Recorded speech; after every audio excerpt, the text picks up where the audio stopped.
Hey everyone, happy March if you were listening to this in real time when the episode drops, and happy whenever if you were listening some other time. It is almost spring right now as I'm recording this, and I've been thinking lately about spring training. Like how in baseball, when the players get in shape, teams try some new things, like that's spring training, right? They update their roster.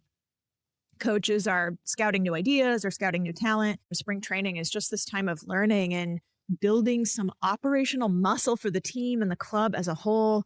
And that is what I've been thinking about for our arts organizations too.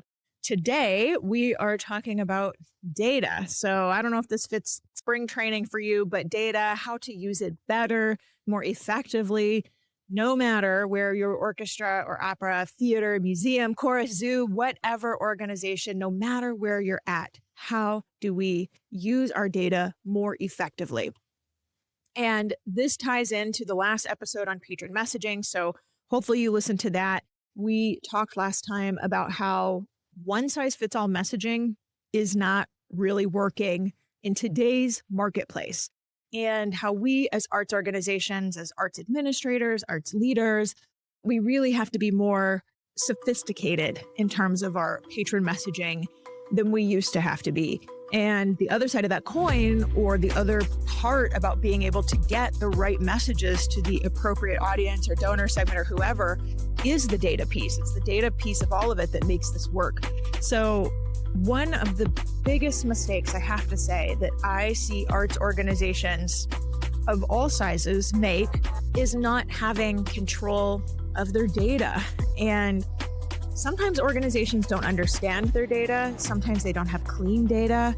Sometimes they are the biggest organizations on Tessitura with mountains of data available to them, and they're still not able to fully take advantage of that for various reasons.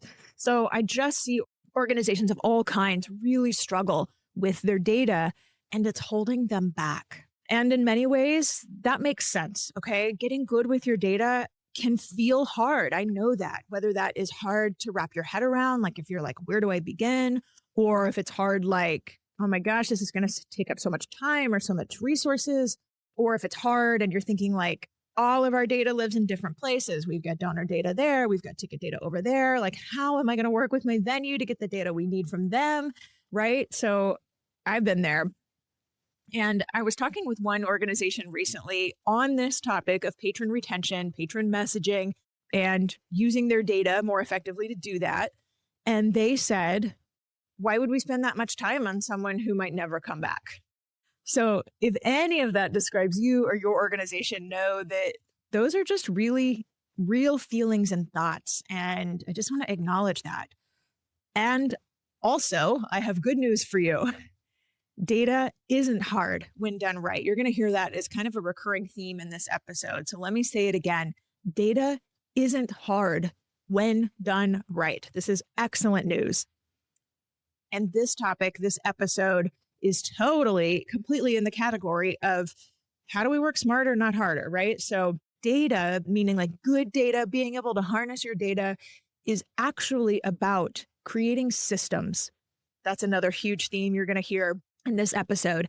And a lot of systems these days can be automated, and automated quite fast. So more good news for all of us. I just got to say, I've been in this business for 20 years now, and this is an area that has gotten so much better really just in the past few years. And that is just such good news for us at arts organizations. The automation, getting systems in place, getting systems talking to each other, so much easier than it used to be. So we're going to unpack some of that in this episode. It's not about how much work it is, right? But once we understand how it all works and fits together, it's really about creating systems that make it work for you. And to me, that just feels very empowering. How do I make my data work for me? When we have the right systems in place, the question isn't how much time or money or resources does this take? The question really becomes, how much are you leaving on the table when you don't have a solid grip on your data? So we're going to break it all down in this episode. I have a free resource to help you with all of this. So I'm going to share more at the end on how you can get that. And I also have a great guest to talk about all this with us who has been there in the trenches of all of this, meaning they've managed data at multiple arts organizations, not because they have a data background, but just the opposite. This is someone who has developed systems multiple times now for multiple organizations to address this exact topic of just getting the house in order, so to speak, getting our data in order, creating a process to make sure you own your data, to make it work hard for you as it should, because you own it. And our patron data is an asset that we have at arts organizations. Not every organization in every sector owns their data. We get to do that. That is an asset. So when you put this topic of patron data together with everything we talked about in the last episode about patron messaging, it is the beginning of a revenue fire hose for your organization. So here we are, episode 2 of season 5 of the Offstage Mic. I cannot wait to get into it with you. I'm Aubrey Bergauer, and welcome to my podcast. I'm known in the arts world for being customer-centric, data-obsessed, and for growing revenue. The arts are my vehicle to make the change I want to see in this world, like creating places of belonging, pursuing gender and racial equality, developing high-performing teams and leaders, and leveraging technology to elevate our work. I've been called the Steve Jobs of classical music and the Sheryl Sandberg of the symphony. I've held offstage roles managing millions of dollars in revenue at major institutions, been chief executive of an orchestra where we doubled the size of the audience and nearly quadrupled the donor base. And now I'm here to help you achieve that same kind of success. In this podcast, we are sorting through data and research inside and outside the arts, applying those findings to our work in arts management, and bringing in some extra voices along the way, all to build the vibrant future we know is possible for our institutions and for ourselves as offstage administrators and leaders. You're listening to the Offstage Mic.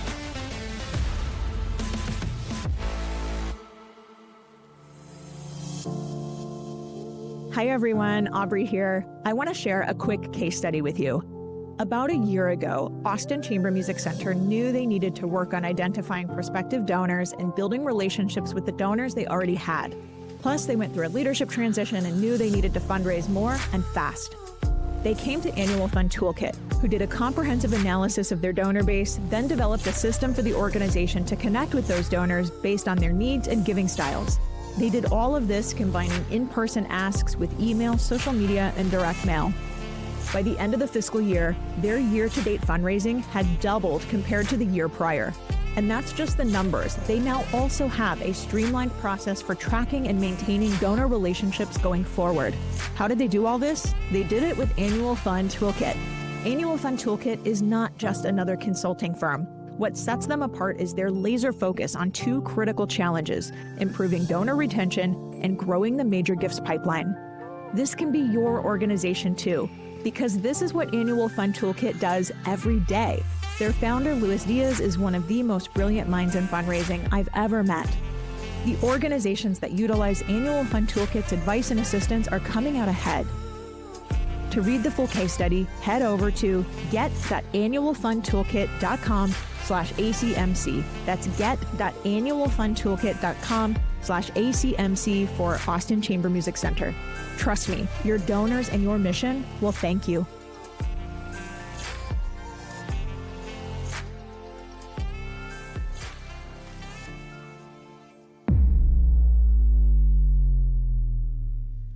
My guest today is Stephanie Stallings. She has over 15 years of experience in nonprofit leadership.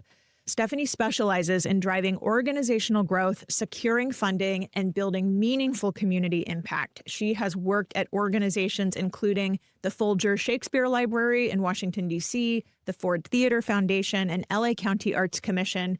She was the executive director of the Flagstaff Symphony Orchestra for about 3 years, where she delivered some really transformative results. You're going to hear her say this in the episode. They increased first-time patron retention by 160%. They grew their annual subscriptions by 40%, and they boosted individual donations by 25%. Sounds pretty good, right?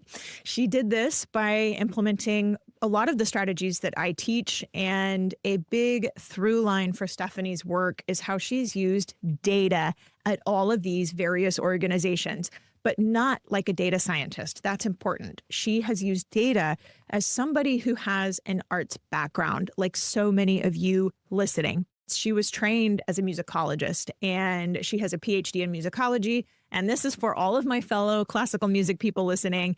She was even a contributing editor for the Grove Dictionary of American Music. Stephanie has also taught at Northern Arizona University as an assistant professor, where she taught courses on fundraising, arts marketing, and cultural policy. And I'm very proud to say that Stephanie now oversees all of the programming, teaching, and course content and strategy for my business, Changing the Narrative, as our program director. I'm so excited we get to tap into all of the knowledge and experience she brings. Welcome, Stephanie. Thanks for having me, Aubrey. So I just want to start, as I am thinking about all of your experience at different arts organizations, what made you get into this topic of data in particular? And then I guess kind of a part two of this is what, through that journey, like what are some of the key ways you've seen data serve an arts organization? So I've spent, I think, almost 25 years now working in arts administration, but my journey into data really started in a place many of us in the performing arts know well. It was the box office. So early in my career, I worked in ticketing, where I really saw firsthand how every single transaction was so much more than just a seat sold. It was really a relationship in the making. And I just became fascinated by the patterns behind audience behavior. Who was coming? Who was returning? Who were we losing? So that curiosity really led me deeper into databases and CRM systems, and I guess ultimately into helping arts organizations use data to make smarter decisions. And I think anyone who's ever had to write a grant application or report has dealt with data, right? Because funders always want to see numbers that demonstrate impact. So, for example, earlier in my career, one time I was working at the LA County Arts Commission, and I was evaluating the reach of their community engagement programs. These were like free music and dance workshops that were open to the public. And since the commission was a public entity funded by taxpayer dollars, they really wanted to ensure that their programming reflected the demographics of every neighborhood they served. But when I got there, they really couldn't tell, because they were relying on a combination of paper and emailed surveys that just turned out to be not quite the right system to collect the data they needed. And I guess ever since then, I've seen some version of this in many organizations where it's, well, we know what data we need, but we don't really know how to get it, and we don't have a system in place to collect it. Or the flip side, like you mentioned in your intro, which is we're drowning in a sea of data and we don't know how to make sense of it and use it to make decisions. So, I think about some of the key ways that data serves an arts organization and the ways that that's changed during my career. I remember back when the Cultural Data Project was getting started, 15 years ago or so, and a lot of grant makers in the arts were saying, you know how to fill out this profile that collects all of this financial and programmatic data. And it was like, you want us to track what? How many national premieres did you have? Like, how many open rehearsals did you hold? And how many people attended those?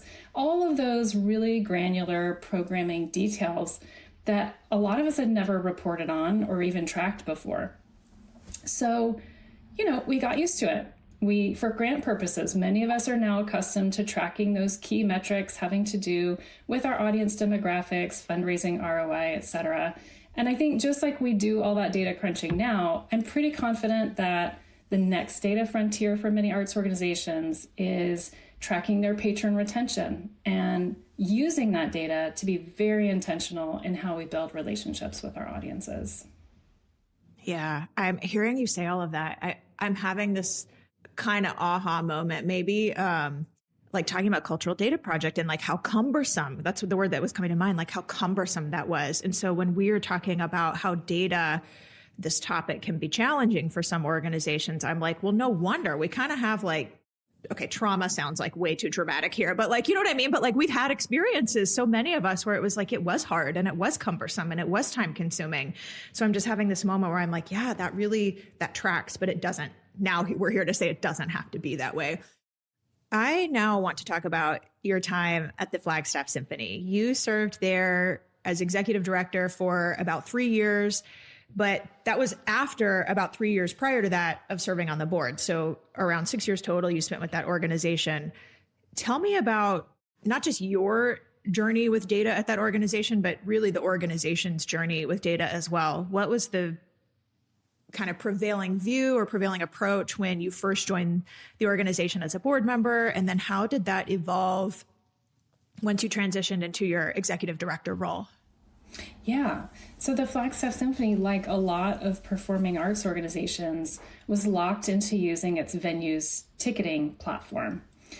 And prior to joining as ED, I had seen the symphony go through, I think, 3 different CRMs in maybe 3 or 4 years. And, you know, they were using it mostly to log donations, but the patron or ticketing side of the data was much less comprehensive.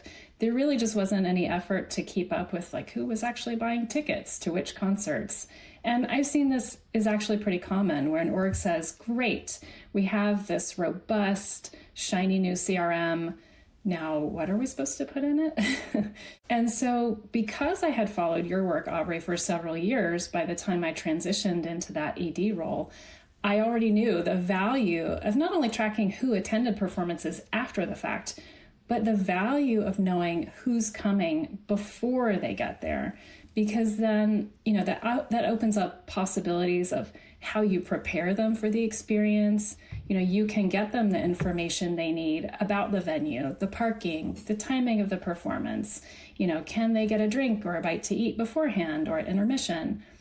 All of that is obviously great information for them to have, but maybe even more importantly, it also shows your audience members that you value their time and you're anticipating their needs. So it starts building a relationship with them before they even arrive in the hall. And I think this is especially true if they're new to your organization. You know, can you personalize their experience in any way to welcome them and make them feel extra special? I think most of us have had the opposite of that experience, probably, where, you know, as a new attendee, you bought your ticket, you maybe got really dressed up, you arrive at the hall and you feel sort of anonymous and ignored. And, you know, that happens for a lot of reasons, but I think one of the biggest ones is that the organization maybe doesn't have the system in place to know that you're coming, or have some plan to onboard you and welcome you into an experience that, frankly, can be very intimidating to first-timers. Here's a fun fact. A returning audience member is worth 7 times more than a first-timer. Yes, I am talking about audience retention, one of my favorite topics, but the problem I hear all the time from arts organizations is how to best track your own patron retention data across marketing and development. That's why I want to tell you about Artalize. Artalize has brilliantly solved this challenge. Their audience retention dashboard is the one-stop place to access your audience data across every important metric: first-time buyers, multi-buyers, subscribers, and donors. I've worked with a lot of tools and data management programs over the years. The Artalize Audience Retention Dashboard works with any CRM, and it supports arts organizations of all sizes all over the globe. If you can upload a spreadsheet, within minutes, you can access all your data, your key patron segments and top retention metrics, beautifully laid out and easy to read. It's just that easy, no joke. And their tool even makes real-time recommendations based on your patron data to boost conversion at each stage of the customer journey. So you can see what's working, refine your approach, and keep doubling down on what drives the best results.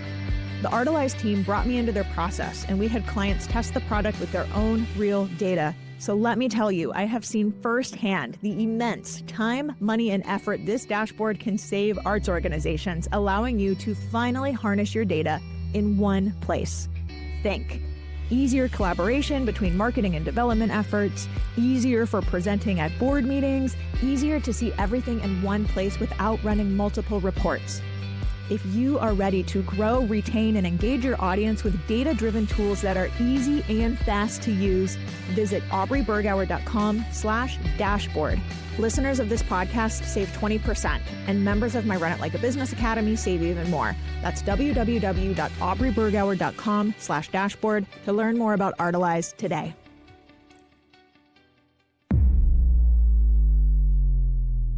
I love so much that you were talking about the value of knowing who's coming before they get there. Like, I think that's just, everything you're saying is just so hugely important. And in many ways, I think easily overlooked, like, especially, I know, and you were in this scenario too at Flagstaff, that so many people say, like, I don't own my data. My box office has all of this. How do I get this? And that was the boat you were in as well. I've been in organizations like that before. I've also been in organizations where we owned all the data. And my point in saying all of this is, it's more of a choice of how are you going to, whatever that thing is, the venue owns it or we own it, but we don't harness it. Like, you have to make a choice. What are you going to do about it? Right. And so I just love that didn't hold you back, is what's going through my mind right now. That didn't hold you back. You were like, no, we're going to work with our venue. There still is value in knowing who's coming before they get there. And we're not going to wait until we get the report from the venue 2 weeks later or whatever. So, okay. So continue to play this out. You start bringing this more data mindset to the organization. It was before you and I even knew each other that some of my work helped inform some of that. That's really amazing to hear. And then, but keep going. So what results did you see after you started implementing systems, to use your words from earlier? Yeah. Well, I mean, as we had hoped for, we saw a huge boost in first-time patron retention, I think 160%. But 160%?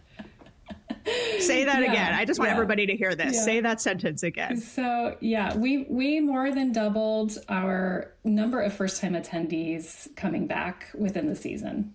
But also, one of the things we hadn't anticipated was just how many of those first-timers not only came back, but they jumped directly into an annual subscription, or they came back multiple times during the year, and then they subscribed to the following season. So our subscriptions went up 40% after the first year.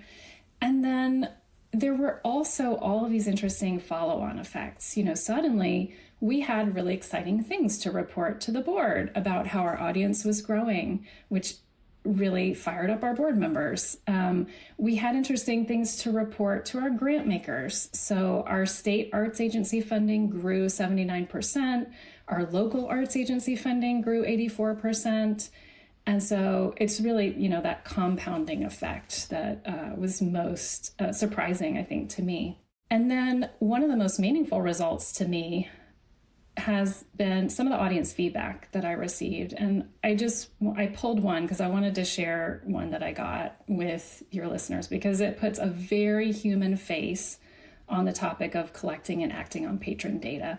An audience member wrote to me after a concert. She said, and I'm just going to quote it here. She said, "Our city likes to think of itself as a welcoming place, but people don't go out of their way to talk to newcomers.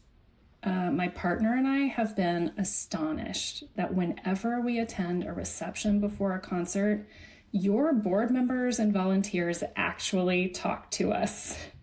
She said, "It's the only organization in town where we always feel warmly welcomed and included." And I was just like, yes, this is why we're doing this. That's the critical connection I see between data, which many people see as like a dry, boring topic they want to have nothing to do with, and really true audience success and revenue growth. Yeah. Oh, God. And then when you tell a story like that, it's like it has everything to do with everything. Like, my heart is bursting over here. I want to now talk about the organizations you've worked with since Flagstaff. Tell me about a time when an organization came to you having some desire to get their data in order. Like, maybe somebody's listening right now and they're like, yeah, I understand the why, but they weren't sure what to do or where to start. So can you maybe give an example or story to that effect? Sure. Yeah. So more recently, I was working with sort of a startup organization where they have all of their data in a truly impressive Airtable database. And that's great. That's a way to do it. And there's a relatively new ED, though, who didn't set up that system, and is spending a lot of time kind of struggling to make it work. They were wrestling with the question, like, should we spend money on a new CRM? Is it going to pay off for us? And eventually we just kind of figured out a way to automate some of the things in Airtable. And they realized, again, it wasn't about which CRM they were using. It was about getting a system in place that allowed for all of the necessary data gathering and reporting. So that has been really rewarding to realize that, yeah, it's not about which CRM you choose. You can cycle through them like my former organization did. It's really about how you're using it, like you said. Yeah. On the heels of that, then, what is necessary? Like, what is necessary to get a system in place that works for an organization? If we're saying the CRM is not the de facto answer. Yeah, especially in terms of patron retention, I think of it like the classic three-legged stool, because I see it as three pillars that are equally important. The first one is the CRM, or wherever you're storing your patron and donor data. The second piece is the ticketing software, which is often separate from the CRM, or if your venue owns the ticketing platform, the best case scenario in that situation is to get them to set you up with reporting access. If they won't do that, ask them to send you timely automated reports with all the patron data you need. But you need that data because you need to know who's coming. And then the third piece is the email service provider that you use to communicate with patrons, which for many is something like MailChimp or Constant Contact. But I think the real key to making the system work for you is really getting all those three pieces integrated, talking to each other, and exchanging data. Even in the case that you have one piece of software that does two or all three of these things, in order to track patron retention, you ideally want to be able to automate every part of this system that deals with things like email communications or reporting. Those are great things to automate. So like, for example, when someone buys a new ticket and enters your CRM for the first time, you will have it set up so that system automatically tags them, triggers an email welcome series, maybe puts them on a list to get a welcome letter from the artistic director on their seat at the performance they purchased.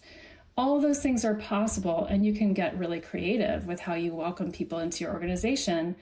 But it's important because the performing arts are competing with so many other leisure options that when someone does take the leap of attending live for the very first time, we kind of have no choice but to surprise and delight them, right? So having a system like this makes that so much easier. Oh, so much like gold in what you just said. I just want to reflect back a few things that really jumped out at me. One is working with the venue, comes back to that again, and just, asking, can we get reporting access? If not, can the reports be sent weekly or some cadence? And I just have to say, because I know somebody listening right now is like, you don't know my venue. And I know somebody's thinking that because I hear this from people all the time. You don't know my venue. And I'm like, well, I know a lot of venues, and I've worked with a lot of different people in a lot of different organizations at this point. And it cannot be factually true that so many people are like, well, my venue is the one that won't, and yet then I meet plenty of other people, you are included in this boat, who figured it out with your venue. So I just want to say that for anybody who's like, you don't know my venue, like you have a choice. Is that going to stop you, or are you going to try? Because I will say we're paying clients, right? Like, we're not begging for a handout, like we're paying clients. So, and we don't have to be a jerk about that, but just to say that helps with this kind of conversation of like, no, like all ships rise. Like when our orchestra does well, or theater, or opera company, whoever, when we do well, the venue does well. So anyways, if that is helpful for anybody listening to know that I know venue relationships can be tricky, and also they can be managed effectively as well. So, okay. The other thing, and this goes into a follow-up question I have for you. You were talking about getting all these pieces talking to each other and exchanging data, and how so much of that can be automated now.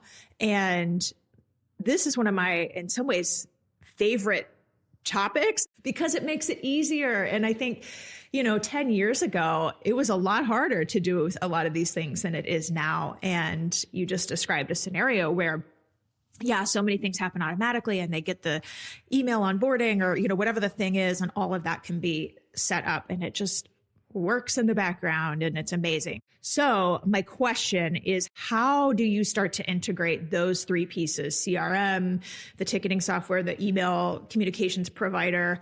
How have you done it in the past, whether at Flagstaff or how have you done it with other organizations? Where does somebody start? What do you do? Yeah, well, one of my favorite new digital tools, maybe one of my new best digital friends, is Zapier, which I've heard you describe Zapier as the duct tape of the internet, and I just love that description. I totally describe Zapier as the duct tape of the internet. It's really a no-code tool that just connects your CRM with your external ticketing and your email provider. It just makes it possible for all of them to share data seamlessly. So once we get that process going, and then we just look at what parts of the system, again, like you said, can we automate? Like I mentioned, communications. So is it the know before you go email? Is it the follow-up communications to first timers? Is it the reporting that makes it easier to see and communicate those wins to your board or to your other stakeholders? There are many pieces of the process that can be automated. Okay. All of this, I just have to tell a story. This is in the category of people not trusting their data, but my very first job was at the Seattle Symphony. I worked in the fundraising department and we were on Tessitura. So this is for all the people. I said sometimes the big organizations struggle too. And now this was 20 years ago. So my job was managing all of the donor events. So I realized when I came into the job, the person, my predecessor, was keeping a separate database, like not Tessitura. I mean, I'm young, I'm in my early 20s, and I'm trying to kind of sort out like what's going on here. And I had been taught Tessitura is what we use. And then I'm finding this other like repository of all of this information. And even to this person's credit, she had left a lot of how-to documentation for me. And it was all about access or whatever she was using. And I just remember thinking like, what is going on? Like, this can't be right. And like, now I look back on that and I'm like, no, that's not right. You have to have one source of truth, one place where the data lives, and having like a second thing, because she didn't trust the data is really what it came down to. Didn't trust it. Or maybe another thing I hear is not having proper training, because if you don't have proper training, you don't know what to do. I say all this to say that is the opposite of integration, like you were just describing. And I guess I just want to maybe pull that thread a little bit. I hear all the time, it is so hard, or how much time it could take. Like, sure, Aubrey, I need the training, but how much time is that going to take? What do I do? And sometimes I wonder, is it just a fear of the unknown? How do you respond to that? What do you recommend when you hear versions of these thoughts or barriers or limiting beliefs? Yeah, I think you nailed it. It's often a fear of the unknown, or, a reluctance because, well, I've never done this before. So, I tell people that data really isn't hard when it's done right. And I know a lot of people think, I don't have time to learn what to do with this data or how to use it or how to pull it. But I try to make the point that really the consequence of ignoring, especially patron data, is really not just missed growth opportunities. It's really a story of continued revenue decline. And I would tell them it's not really about how hard it is. It's about how easy things get. Like you said, once you have a system and the revenue starts flowing that you haven't seen before, and then suddenly board members and donors are more engaged. And it's just that flywheel that turns and feeds on itself, just like you talk about in the academy. Oh, I love this. Yeah, you're really speaking my language. I know there's people listening who are like, I'm not the problem. I'm all in on this. The resistance is other people in my organization, whether that's colleagues, leadership, the board. I don't know. I hear versions of this all the time of, no, it's other people who are resisting this. What advice do you have for that? Like any like team buy-in advice, or just someone who, if they feel like they're the only one at their organization that sees the value in getting their data in order, what would you say to that? Yeah. I mean, admittedly, I had the advantage at the Flagstaff Symphony of being in the driver's seat of the operations, but I was still accountable to the board. So, it was really important to me to be able to justify these decisions to the board in terms of revenue growth. So somewhere along the way, I picked up one of your budgeting tools that calculates how focusing on patron retention compounds revenue growth over time. And that was just such a powerful visual. I mean, it was just like a spreadsheet, but it was still a powerful visual to share. So, I shared it in a board meeting, and they were just kind of blown away. Like, yeah, this is a real plan we can get behind, because they could see how a little work up front led to a much bigger payoff down the line. Patron retention, and this data piece of it as well, is like compound interest because of what you just said. It just builds on itself. And that kind of comes full circle to all the numbers you were sharing earlier. It's not just 160% increase in first-time buyers. It's, we also saw all those then multi-buyers. It's like so many of them become subscribers, and then, and on and on and on. So I just love that you're a walking case study of this. So that's amazing. Okay, last question. Next steps. So for the organization listening or person listening right now who wants to get better at segmenting their data, the previous episode was all about patron messaging, not treating all of our patrons the same, getting the right message to the right segment. And then this is the other side of that coin, other piece of the equation, like the data that helps us do that. So for someone who is like, yes, I totally get it. I am ready to create the system or do what needs to be done to get this asset of data working for us. Now what? Like, what are the next steps we can give somebody right now? I think is to decide which audience segment to focus your attention on.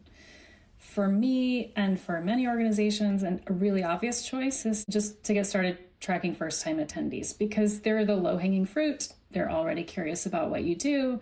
They've already bought a ticket. Let's just get them to come back, right? But I find that still for many folks, that's counterintuitive. I heard a board member say recently, like, why would we spend time on new audiences? We should just cultivate the people who already like what we do.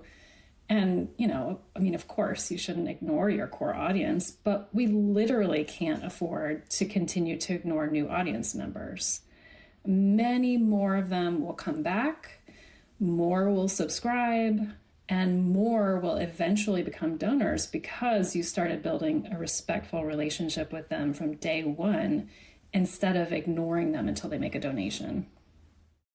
I love that you were saying all of these things. It really matches the free download we have for this episode. So I'm going to give everybody the details on that in a moment. But for now, I just want to say thank you so much, Stephanie, for sharing your thoughts, your insights, for sharing some of your story, and for making it so actionable. It is just, on a personal note, a real joy and honor to not just bring your expertise to everybody listening, but to work with you every day and work with the organizations we serve together every day. So thank you so much. Thank you, Aubrey. Hey, Offstagers, we talked a lot in this episode about having the right systems in place, and I have a free resource for you to help you do that. Checklists and step-by-step guides are so important to developing processes that are repeatable, meaning you get faster at it every time you do it. So I made a guide for you called 6 Easy Steps to Targeting Your Messaging, and it literally takes you through the 6 steps you need to follow whenever you have a new ticketing, subscription, or fundraising campaign coming up. Use it so you don't have to memorize the steps we talked about today or have to reinvent the wheel every time. This is exactly the kind of thing that helps you work smarter and faster and saves you some brain space along the way. It's there for you on my website at www.aubreybergauer.com/43. That's 43 for episode 43. aubreybergauer.com/43.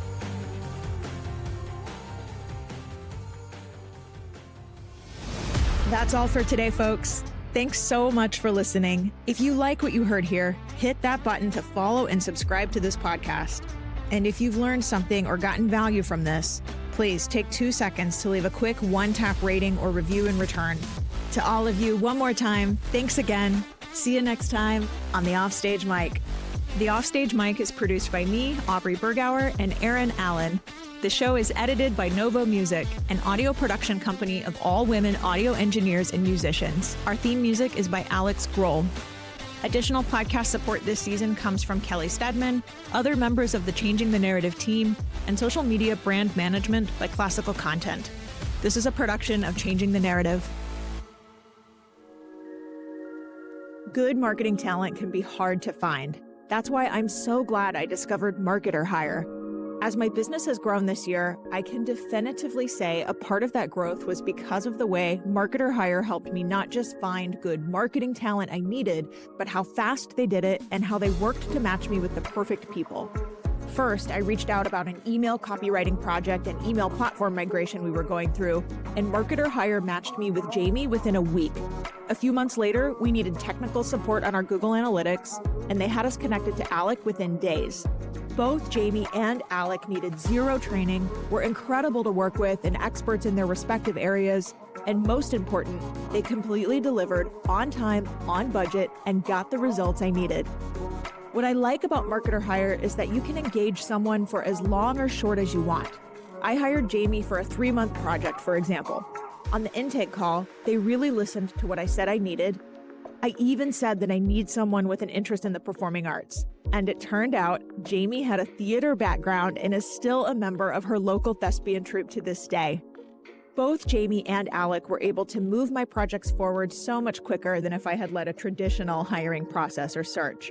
The whole thing was really easy from start to finish, and they never made me feel obligated to proceed if I didn't want to. They were even able to work with my small business budget. At your arts organization, imagine working with Fortune 500 level talent who ramps up to understand your work fast and then delivers great results. Get a $1,500 credit toward your first hire when you go to try.marketerhire.com/offstagemike. That's try.marketerhire.com/offstagemike. Whether your arts organization needs email copywriting or Google Analytics setup like I did, or if you need paid ads, paid search, or even a fractional CMO, Marketer Hire will get you set up with top talent fast. One more time, that's try.marketerhire.com/offstagemike to get started and get your $1,500 credit.